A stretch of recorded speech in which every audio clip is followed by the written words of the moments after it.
Brian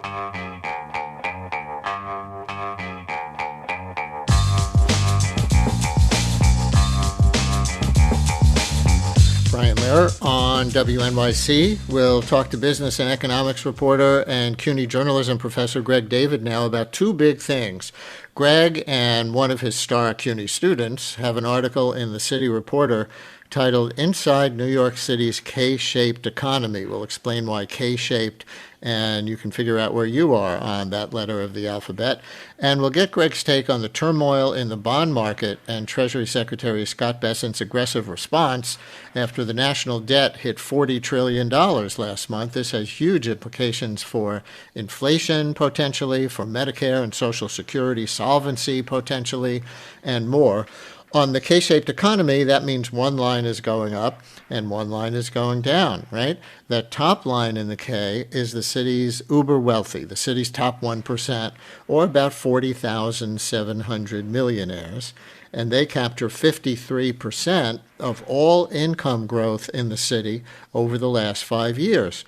Wall Street is doing its part too. According to the article, pre-tax profits at the New York Stock Exchange, member firms are on track to break records this year. The bottom line of the K is everybody else. And about 1 in 4 New Yorkers are living in poverty to boot. That's double the national rate. Record numbers of New Yorkers are signing up for federal programs like SNAP and cash assistance, even as you know, as federal cutbacks make those benefits harder to get. These numbers are official, by the way. They come from New York City Comptroller Mark Levine's office. Greg David is a contributor to the City Reporter covering fiscal and economic issues. He's also the director of the Business and Economics Reporting Program at the Ravitch Fiscal Reporting Program, to be specific, at the Newmark Graduate School of Journalism at CUNY. And we are also joined by Nancy Jiang, a student at the Newmark Graduate School of Journalism and summer intern for the City Reporter, where Greg writes. Nancy's got the byline on the article in the City Reporter called Inside New York City's K-Shaped Economy. A few do well, most do not. Greg, welcome back as always, and Nancy, welcome to WNYC. Thank you, Brian. Hi, Brian. Thanks so much for having us. Greg, first, you must be a good mentor because it was your idea to have Nancy come on with you for this story. So would you like to introduce us to her a little bit and why you thought her story is put it on the radio quality? So Nancy's a student at the Newmark J School taking the business concentration, which means she has to endure my teaching. And she was an intern at the City Reporter this summer. She also does a lot of data work. She's doing a lot of data work here at the J School. A lot of my business students do that. And I thought that she would be just perfect to do this idea. We talked a lot about the K-shaped economy in the class. And it just became clear to me as I'm reporting on the New York City economy that the K-shape is extreme in New York. I was on the show recently to talk about how great Wall Street's doing and how great that is for the city budget and for the mayor, actually. Keeps his fiscal, keeps him afloat fiscally in New York.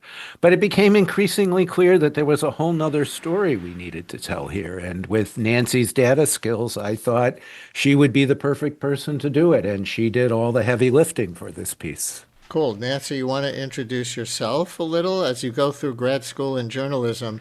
What got you interested in this stressful and much maligned line of work?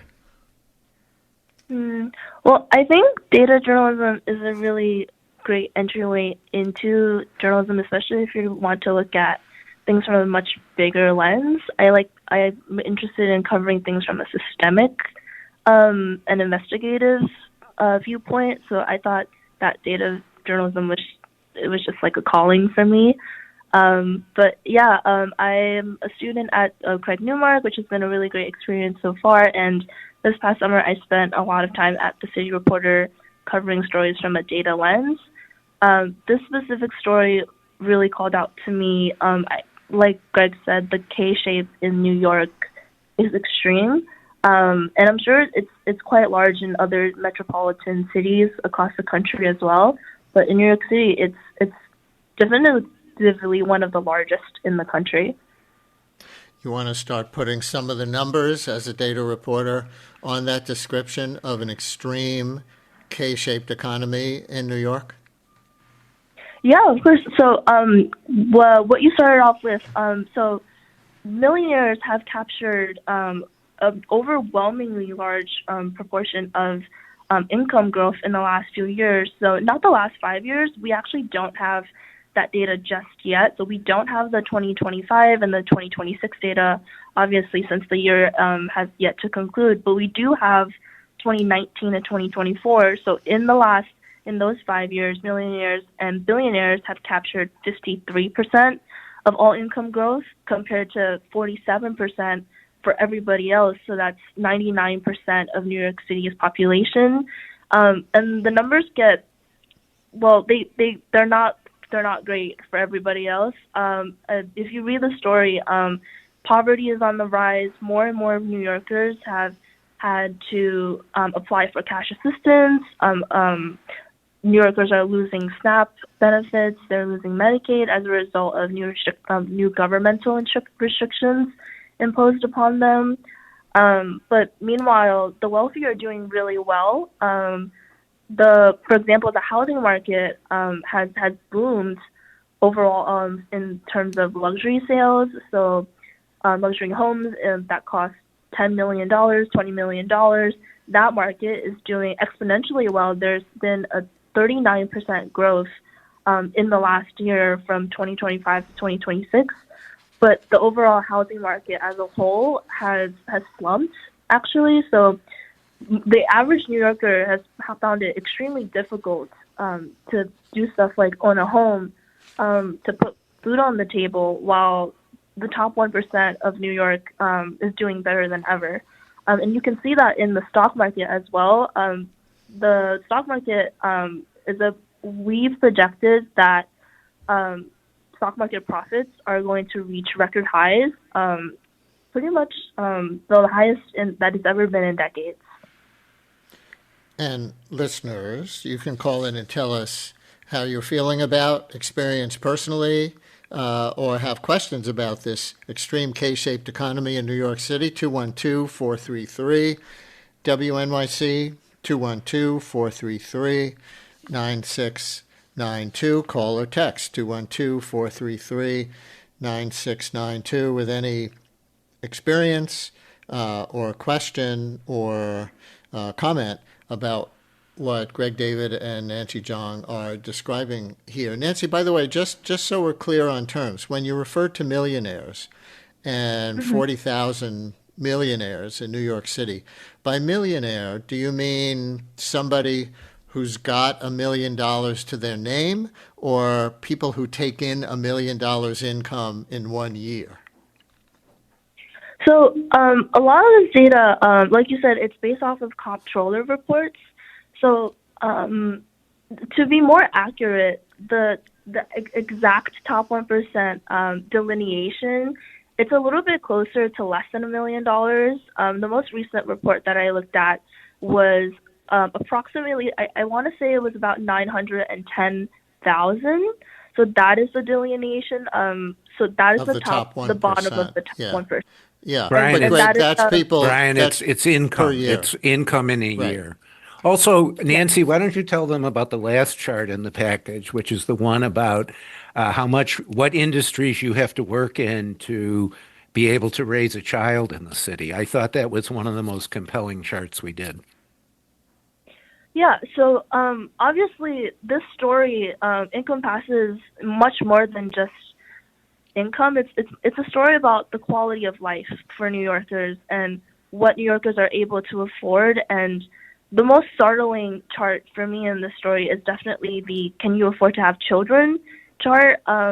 We found that this is based off of H&R Advisor study, but we found that for households where across all industries, there is no household where just one working adult with one child is able to have a suitable quality of life. They're not able to make the living wage that's needed for a household. And even in households where with two adults, where just one adult is working full time and one is a full time caretaker with one child, there's only 3 sectors where this household can afford to make a living wage for their needs. So that's in management, that's in professional or tech services, in tech services. So it's finance and tech. These are the 2 sectors where people can afford to have what you would imagine to be the traditional American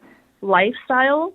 And then if both adults are working in this household, then the avenue for affordability opens up. There are much more sectors that are able to afford a home, but then it means that this child is not able to spend time with their family.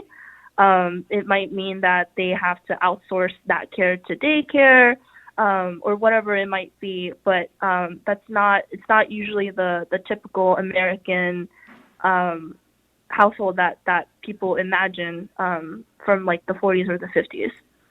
So, Greg, how much has this changed over time? Because, we could look back to 100 years ago in New York and say, oh, there was a, a finance elite, a management elite, a law profession elite, tech of its era elite in New York City. New York City, of course, has been, famous among many other things for its super rich Wall Street tycoons. So how different is this from the past? So, I was writing a piece about the 25th anniversary of September 11th over the weekend. And as I was thinking, this issue came up as I was writing that piece. Here's what I think. During what I call the great Bloomberg de Blasio boom, which went from 2009 to 2010, the story was different. Everyone in New York, almost everyone in New York did better. And they did better because the expansion of the economy was so broad, tremendous gains in tourism. We raised the minimum wage. De Blasio's first term of a city, the tale of 2 cities, resulted in a lot of things to help people. Yes, inequality has been a problem for a long time, but we made a lot of progress on that point for a long period of time. During the pandemic, low-wage workers did better for a while. But now that we've come out of the pandemic, with an economy so driven by Wall Street at the moment, more so than we're going back more than a decade in that regard, it's just gotten a lot worse. And as the federal government seeks to shred the safety net, the prospects are not good for the next few years. And Brian, I just want to make one more point. If you want to understand why Mamdani won, if you want to understand why democratic socialists are doing so well around the country, whether they win or come close doesn't matter in my view, it's because people are fed up. So many people are fed up with an economy that they don't think is working for them.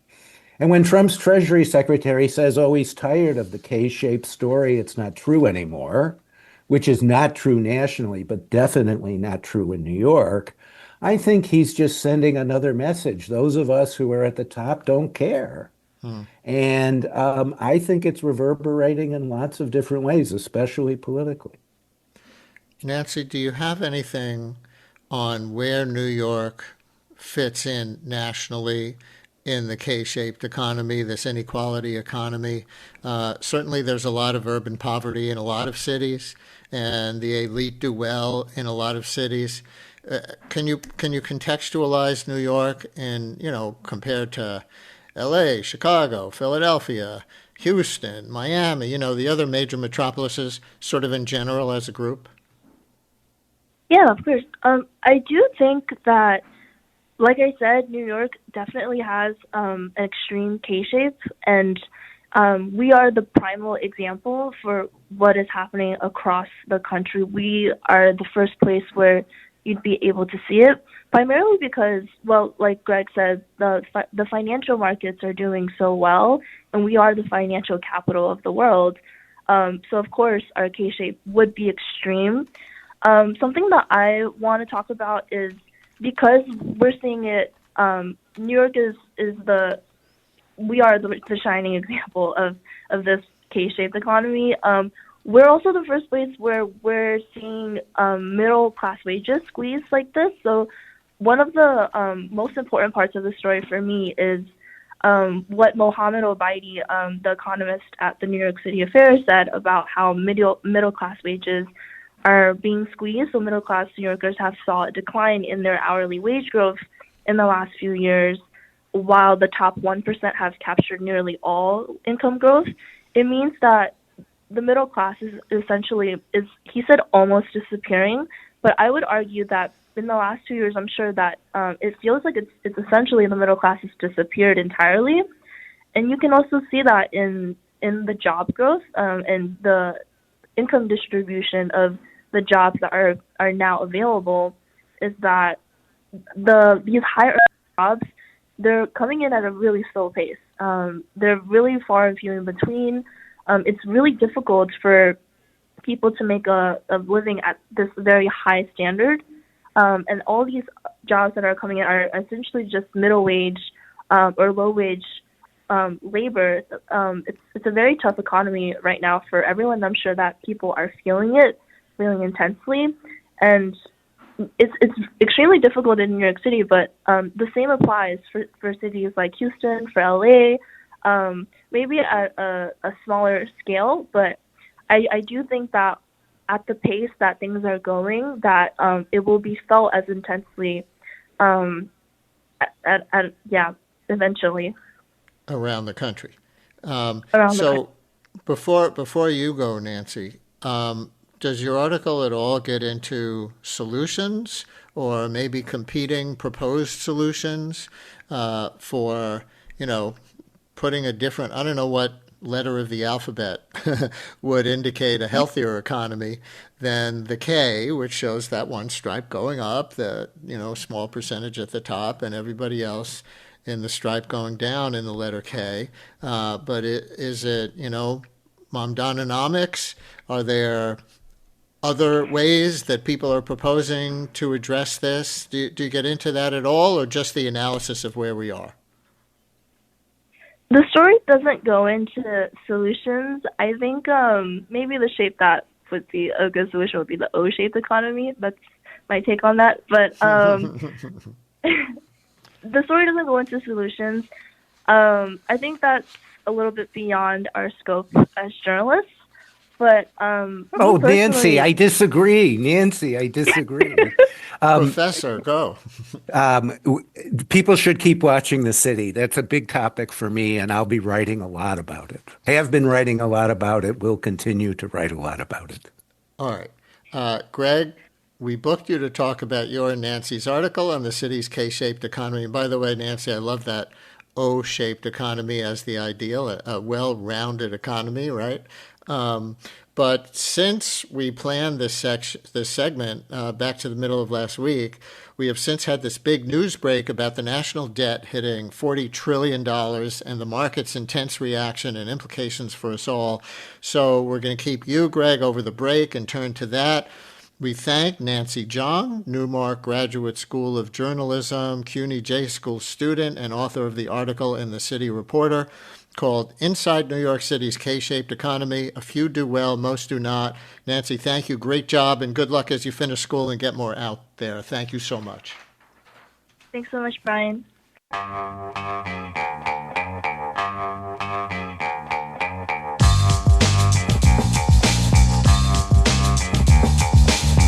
Brian Lehrer on WNYC as we continue with Greg David, contributor to the City Reporter on business and the economy and professor in that lane at the Craig Newmark Graduate School of Journalism at CUNY and their Ravitch Fiscal Reporting Program. So when the national debt hit $40 trillion last week, the bond market seemed to freak out a little bit, pushing interest rates up. People are saying this could have long-term consequences. My first question, Greg, is did something actually change last week from when the debt was 39.9 trillion, or did the markets just react to a round number headline? They reacted to that and something else. But first, Brian, I want to say how excited I am to talk about this because it's the topic of my fourth class in the fall, where my 19 students are going to be immersed in the bond market. So I hope some of them are listening that'll get an advanced look at this. So look, what's happening here? Let's start with a couple of the basics. Most of the listeners probably think that the Fed sets interest rates. Well, that's not exactly true. The Fed sets what are known as short-term interest rates, but long-term interest rates, which are the ones that matter, meaning for debt, bonds, et cetera, for 10 years or more, are set by the marketplace. And every Thursday, the Treasury auctions off 10-year Treasury bonds, and that interest rate is the benchmark rate. Now, that rate has been rising for quite a while. And why has it been rising for quite a while? Well, there are two major factors behind it. One of which is that the government debt's getting quite large, and people are beginning to worry about whether we're going to be able to pay it or what the consequences of paying it are. And secondly, there's this, as you know, you've talked about AI on the show. It's obviously my big obsession as I teach and write about things. The companies involved in AI are borrowing enormous, unprecedented sums of money, and both of which are serving to push up long-term interest rates. Now, long-term interest rates means it's more expensive to buy a house. Mortgage rates are back up above 7%. It means it costs more for the government to borrow, and the interest expense in the federal budget's going up a lot. And it means my retirement fund is being pummeled, and that's because I'm fully invested in long-term bonds. And the other thing to remember here is what's known as the inverse ratio. When interest rates go up, bond prices go down. When interest rates go down, bond prices go up. So the value of the bonds in my mutual fund have been going down, down, down in recent months. Here's Treasury Secretary Scott Bessent on CNBC's Squawk on the Street last Thursday, downplaying the significance of the $40 trillion debt figure. There's nothing magic about the 40 trillion number, and we can grow our way out of that. So, but what we do want to signal is I think that there's been a lot of misinformation in terms of what's going on with the deficit, what's going on with the deficit to GDP. We actually had a fiscal consolidation for the calendar year 2025. You know, we were at about 5.7% of GDP. And one of the things that's temporary here that's influencing the deficit has been these tariff refunds. And we won't have to do that again. And the Ambassador Greer, through the 301 process, is re-implementing the same level of tariffs. And I would expect that our 2026 tariff income is going to be roughly what it was in 25. And we're going to be able to keep that in terms of the budget consolidation. All right, so there's some wonky economy speak in there, but I think the two takeaways, Greg, correct me if I'm wrong, are that he says that we can grow our way out of that through national economic growth, grow our way out of the debt. Also that the current debt is temporary at this level because they had to refund a lot of the tariffs after the court ruling on the tariffs. But new tariffs are coming. Don't worry. Hello, Canada. And that's going to even itself out. Is that basically what he was saying? What he was saying, I don't think he ever tells the truth, by the way. Honest to God, I don't think he ever tells the truth. So here's what we've got. The debt is going to continue to rise because we're going to run huge budget deficits in the near future, and we're doing those primarily, not exclusively, because of the Trump tax cuts, both in the first term and in the one big beautiful bill. So he's wrong about that. Theoretically, we can grow meaning they cut the revenue coming into the federal government without cutting the expenses the same amount. Is that the way you'd put it? Exactly. Secondly, he's right that in the past we have grown our way out of the debt. So the last time the debt reached more close to 100% was at the end of World War II. We borrowed extensively obviously to fight the war. Did the actual debt go down? No. But this key percentage he gave, which is debt as a percent of GDP, did dramatically fall because the economy grew so much. But all of his projections for economic growth have turned out not to be true. The economy is I not read growing. that the economy is growing at about 2%, while the deficit is growing faster than that. Is that accurate? Yes. So, we need 4 or 5% growth to achieve what he wants, and that's not in the cards. The ins and outs about money this year and the tariff refunds technically might be true, but isn't the big picture and isn't the story, and that's why everyone is concerned. And we should be concerned because the housing market around the country is in terrible shape because mortgage rates are so high. One of the reasons rents are market rate rents are rising so much in New York is people who are stuck in apartments and can't buy condos or co-ops or homes in the suburbs. And the more we have to pay in interest costs in the federal budget, the less money there will be for other things.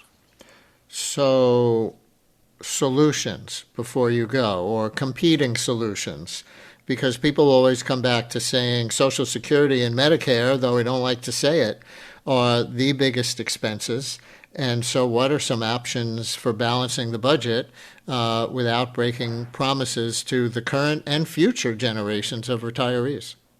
Well, in the short run, we can afford it, right? It's not only the Treasury Secretary, but Paul Krugman wrote 2 pieces last week about how nobody should panic over what's going on in the bond market. One solution would be a great recession. If we get hit with a bad recession, interest rates are going to plummet. So that would be good.